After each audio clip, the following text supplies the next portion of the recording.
जोहार संगवारी और स्वागत है आपमन के मोर यूट्यूब चैनल में जेमा हमन आज फिर बात करबो नया ट्रेंडिंग सॉन्ग के बारे में जो कि काफ़ी ज़्यादा वायरल चलत है।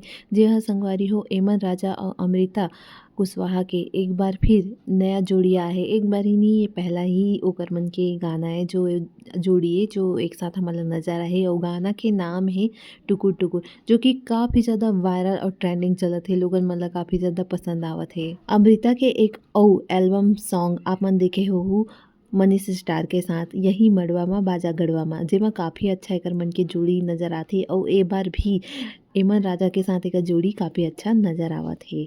आप मन अमृता ला मूवी में भी काम करे देख चुके हो। जे संगवारी हो मूवी के नाम है हंडा, जेमा अमलेश नागे के साथ एहा काम करे है ना। और ए उड़ता खबर भी आथे कि हंडा 2 में भी ए नज़र आही।